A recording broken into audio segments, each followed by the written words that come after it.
I never imagined my marriage would come to this. My wife and I had been together for years, and for most of that time, we shared what I thought was mutual respect. We laughed, argued, and planned a life together. I had always believed our relationship was built on trust, love, and partnership. But one evening, she crossed a line that left me stunned and speechless. It started during dinner at my parents' house. My father had just casually mentioned some updates about the family trust, and my wife, who had been unusually quiet, suddenly snapped. Her eyes narrowed, her voice sharp and demanding, "Either add me to your father's trust, or I'll divorce you." The words hit me like a blow.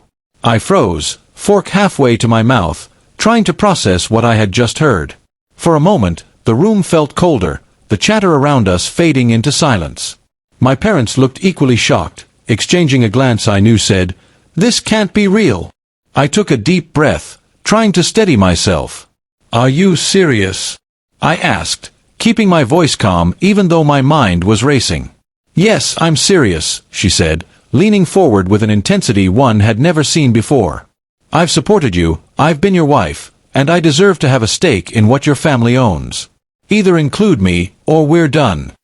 I felt a wave of anger rise in me, but I kept it under control.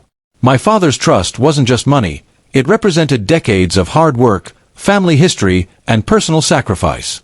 It wasn't something I could hand over at the snap of a finger, no matter who I was married to. And yet, here she was, trying to manipulate me with threats, as if love could be measured in bank accounts and legal documents. I looked at her carefully. "You think marriage is a transaction?" I asked, my voice steady but firm. "You think love can be reduced to a line on a legal form?" She rolled her eyes, clearly irritated. "Don't act like you're the victim here. You're benefiting from your family while I get nothing. I want what I'm entitled to." I couldn't believe the audacity. I had never asked her for anything, never forced her to prove loyalty or love. All I had ever wanted was partnership, respect, and honesty. But this was greed disguised as entitlement. I paused, gathering my thoughts. "Let me be clear," I said finally, the words deliberate and measured. "Our marriage isn't about money. I married you because I loved you, not because I wanted to include you in a family trust. And threatening divorce over a legal document doesn't change that." Her face twisted in frustration. "You don't get it," she snapped. "I'm serious. This is non-negotiable." I stood up, my chair scraping against the floor. "Then perhaps this is the moment we finally understand the truth about our marriage," I said. "If love and trust are negotiable, if loyalty is conditional, then maybe we're done already. I cannot and will not let threats dictate my life or my family's legacy." The room went quiet.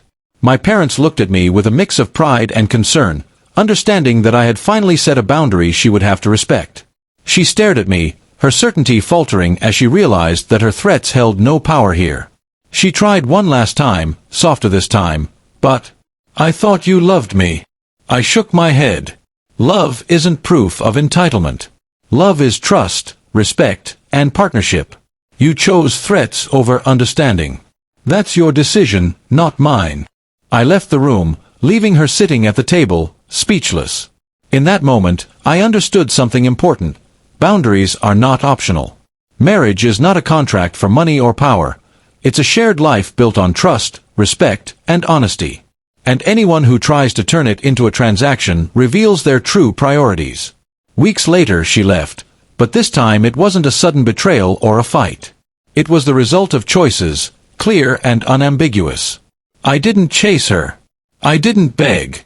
I simply accepted that some people cannot value what cannot be measured in dollars or legal documents. In the end, I realized that standing firm, even in the face of threats, was the only way to protect not just my family's legacy but my own sense of self-worth. Some people will try to manipulate you with power, money, or ultimatums, but true strength is knowing when to say, firmly, no. And that evening, as I sat back down with my parents, I felt a quiet satisfaction. I had chosen principle over fear, honesty over compromise, and integrity over coercion. In a world where people often try to take what isn't theirs, standing your ground is its own kind of victory.